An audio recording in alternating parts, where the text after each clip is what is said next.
Bună, dragii mei, bine ați venit, bine ați revenit. Sunt Meme și ca de fiecare dată înainte de a începe, vă reamintesc cât de minunați și de puternici sunteți. Astăzi vin alături de voi pentru a vedea ce ne spune energia din săptămâna ce tocmai a început.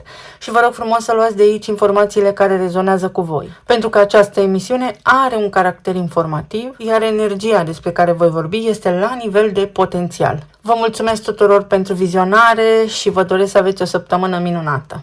Emisiunea de astăzi va fi puțin mai scurtă ca de obicei, pentru că de la o zi la cealaltă, realmente așa, pe loc, am luat hotărârea înainte cu familia mea să începem să reamenajăm casa, să renovăm, să zugrăvim, știți voi, acel proces anevoios prin care, sinceră să fiu, mă amuz că am decis atât de spontan să îl începem. Astfel că, până ce mă instalez în noua locație, pentru că o perioadă vom locui în altă parte, trebuie să eliberăm apartamentul, voi lua cu mine echipamentele și toate cele, vă voi ruga să aveți puțină răbdare.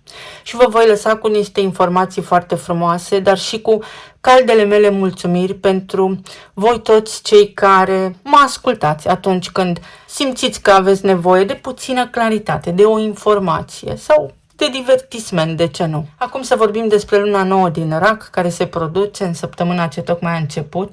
Este o lună nouă emoțională, este o lună nouă a feminității, a siguranței emoționale, a emoțiilor noastre. Racul organic se regăsește în casa a patra în astrologie și vorbește despre casă, despre cămin, despre emoții, despre început, despre tradiții, despre părinți, familie, trecut, rădăcinile noastre. Și această lună nouă va avea această temă foarte importantă a emoțiilor, dar și un mesaj extrem de important. Să nu uiți de unde ai plecat. Sigur că se va produce în Rac, acolo unde Mercur este în retrogradare, va avea o ușoară tendință să ne întoarcă puțin pe aleia amintirilor, să scoate la suprafață emoții neprocesate sau să scoate la suprafață ceea ce iubești, ceea ce îți dorești și te face să te simți în siguranță la nivel emoțional.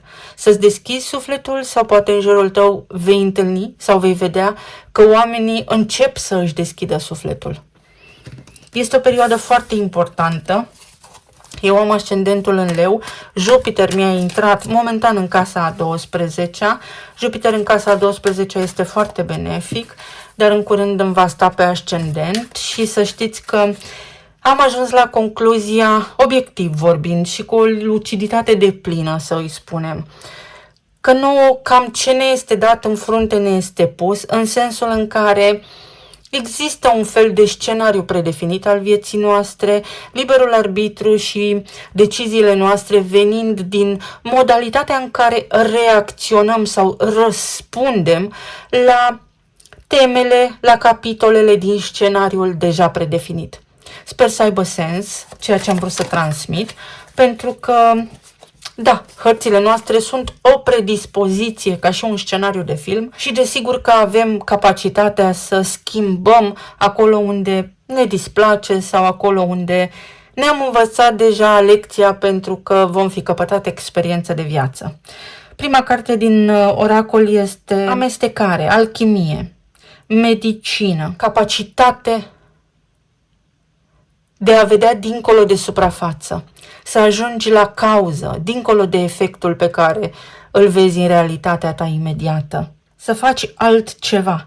Și magie, numărul 10, un cod binar, capacitatea să rescrii scenariul, să-ți rescrii realitatea în funcție de trecutul tău, pentru că tot ceea ce avem în această viață este prezentul, acesta în care mă ascultați, acesta în care filmez, acesta în care respirăm și suntem aici. Și prin acest moment prezent, prin a ne schimba perspectiva despre cum s-au întâmplat lucrurile până acum în viața noastră, avem capacitatea de a proiecta, să spunem, de a redefini viitorul, de a-l crea mai bine, mai armonios decât poate ne-a fost până acum viața. Numărul 11 și Pluton, foarte interesant. Totală transformare. Să răspunzi apelului, să răspunzi chemării, să răspunzi transformării, să răspunzi sentimentelor pe care le simți acum cu luna nouă din Rac, cu Venus din Fecioară, foarte limpede, foarte clar, foarte obiectiv, pentru că viața, realitatea ta se poate schimba așa cum îți dorești. Viața îți dă o șansă să rescrii pe curat, să te vindeci. Fecioara este semnul care reprezintă medicina. Aici avem ideea de medicină, dar nu de efect. Nu să pansezi, nu să repari ceva, ci să ajungi la cauză și să repari la profunzime, din profunzime, nu la suprafață. Pluton este în Vărsător, în retrogradare în acest moment. Neptun a intrat în retrogradare, Saturn intră în retrogradare, Mercur este în retrogradare și pe parcursul acestei luni se va forma acel aspect important despre care toată lumea vorbește pe internet. V-am vorbit și eu în zodiile pentru această lună, însă mai puțin tehnic pentru a nu vă plictisi. Se numește Coșul lui Barbeau. Este un astrolog francez care, de-a lungul timpului, statistic vorbind, a interpretat tranzitele planetare ciclic și a găsit niște puncte cheie pentru anumite evenimente extrem de importante din istoria umanității. Și în contextul de față, în scrierile lui, am și eu cartea, uitasem că o am în bibliotecă, a descris această lună iulie ca una dintre acele oportunități extrem de bune pentru noi la nivel individual, dar și la nivel de umanitate. Atenție însă că astrele predispun, omul dispune, omul decide, omul face. Avem soarele, o săptămână care se prezintă la nivel de potențial extrem de bună, o săptămână care transformă, schimbă niște lucruri care erau blocate, care erau poate înțelenite într-o stare foarte rigidă, lucrurile acelea care trebuie schimbate pentru a obține un nou deznodământ, relațiile care poate trec prin anumite etape. Avem un răspuns afirmativ, avem o stare de beatitudine care ne poate învălui. Avem energie în primul rând. Este o lună în care fiecare dintre noi își poate găsi forța interioară de a face ceea ce trebuie făcut sau de a face ceea ce vrea să facă. Să vedem la nivel de relații, plan material și emoțional. Cochetez cu ideea de a reamenaja casa de ceva ani. Nu am avut curaj, mărturisesc, pentru că este complicat și acum îmi vine să râd. Cum am decis realmente marți seara și miercuri deja am stabilit detaliile. Dar sunt berbec și lucrurile așa sunt mai frumoase, spontane. Pe zona de relație avem pajul de bâte, regele de bâte și 6 de spade. O schimbare de perspectivă venită spontan, din curaj. Curajul de a face câte un pas către ceea ce îți dorești și către ceea ce vrei să schimbi în viața ta. Și în acest context, pe zona de relații, este de la mic la mare, de la un gest mic la o acțiune mai profundă. Se face o trecere. Îndrăznește să faci ceva în perioada ce urmează, pentru că vei vedea o schimbare benefică în relațiile tale, indiferent de situația pe care o traversezi acum sau de ce gânduri ai sau te încearcă.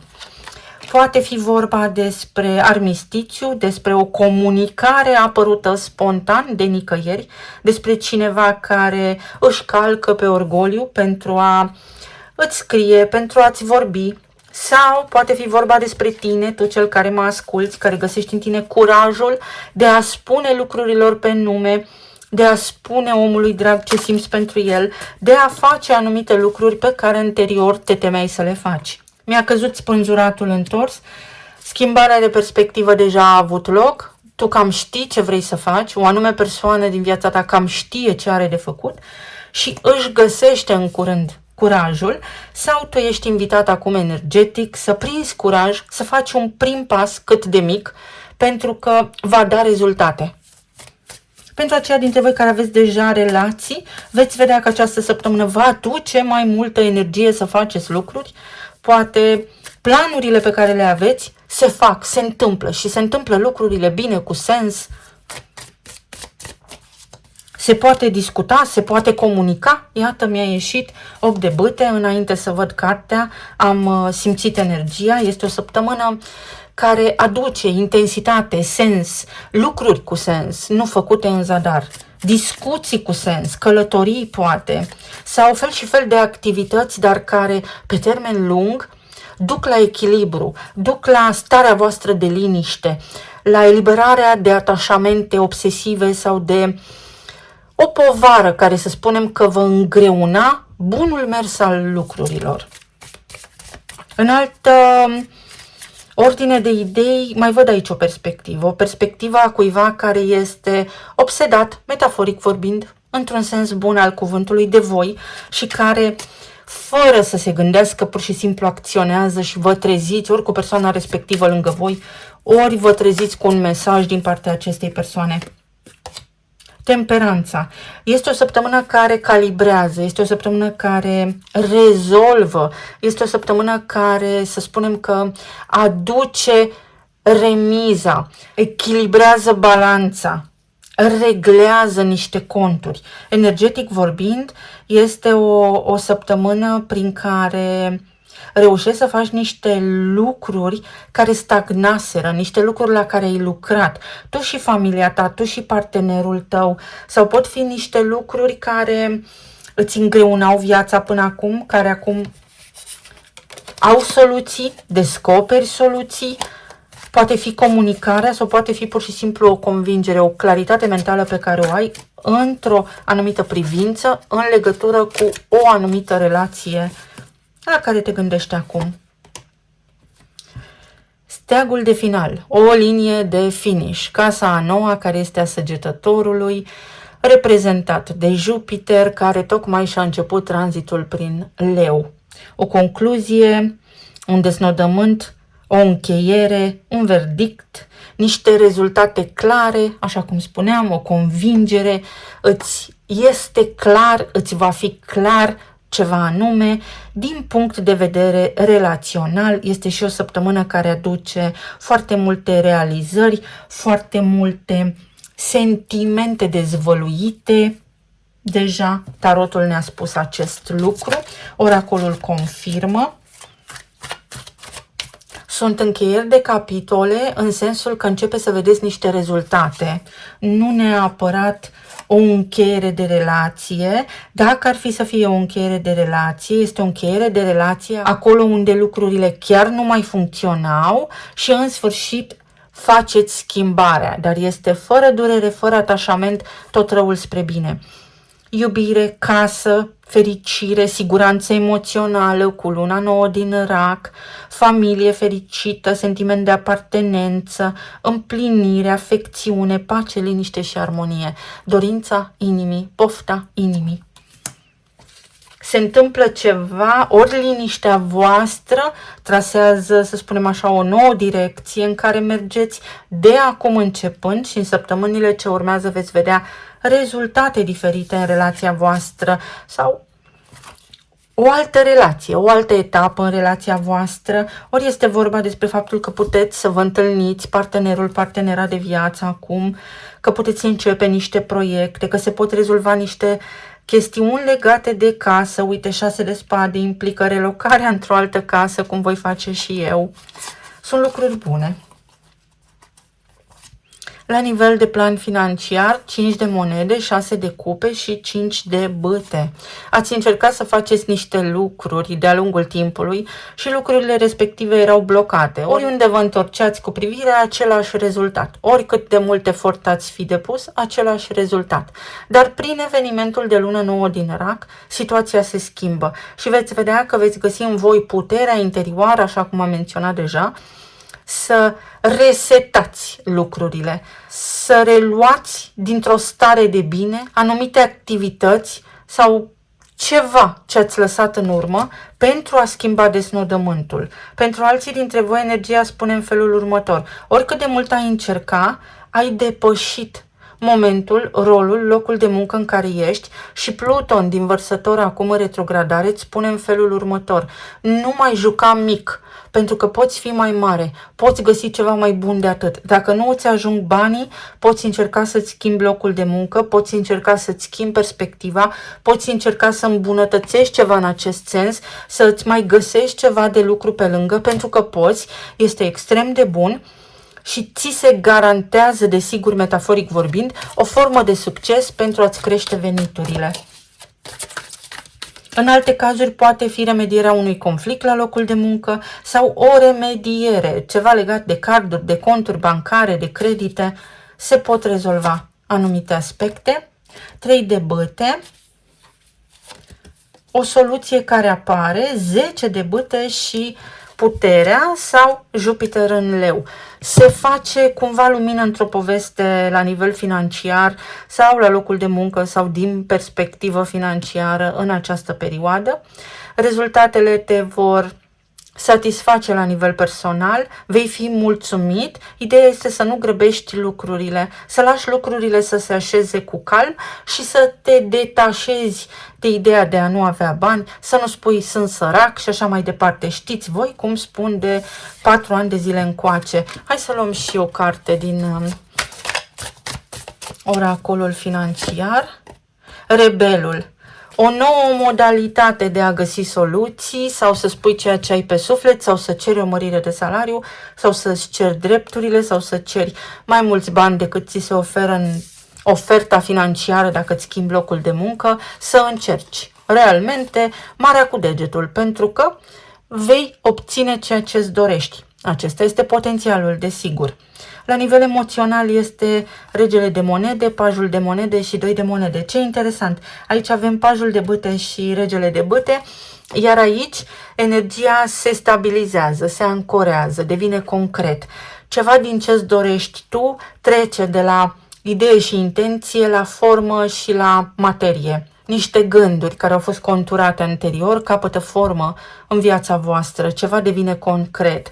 Însă trebuie să luați o decizie sau poate fi vorba despre faptul că aveți de unde alege, poate fi vorba despre faptul că va trebui să alternați între 2 direcții, să mai faceți o alegere, să vă mai gândiți la ceva în plus. La nivel medical avem taurul aici. Taurul guvernează gâtul, glanda tiroidă, vocea, tot ceea ce reprezintă materie, pământ, resurse. Soarele și aici. La nivel financiar lucrurile se pot rezolva în urma unei decizii. O săptămână care vă dă încredere, optimism, că duceți la bun sfârșit niște lucruri. Uite, soluții financiare, parteneriat, posibilitatea de colaborare dintre voi și cineva anume, fără ceartă, fără iluzii, parteneriat, egalitate, libertate și împăratul. Foarte interesant. Neptun a retrogradat în Berbec, iar asta, pe lângă faptul că și Saturn va retrograda în Berbec, aduce adevărul.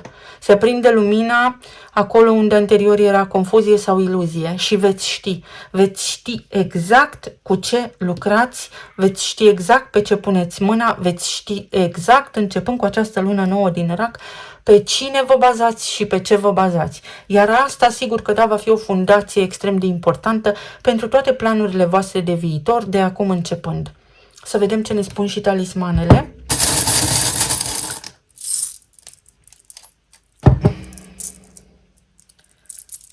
Ai lumea la picioare, o nouă direcție, un început.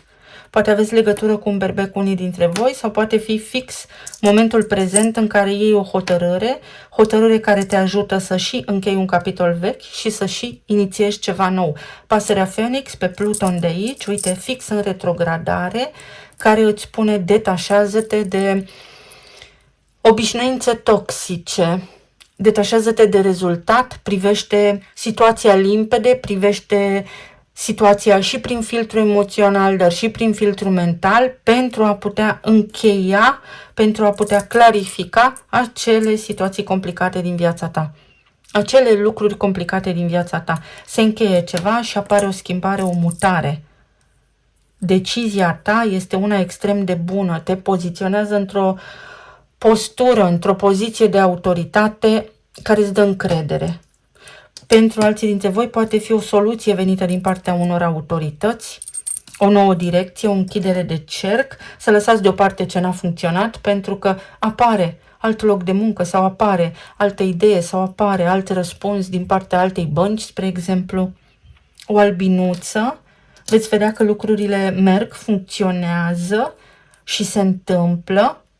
Poate fi importantă data de 25 iulie, după ce se formează coșul lui Barbeau. Rezolvi singur ceva. Singur rezolvi ceva.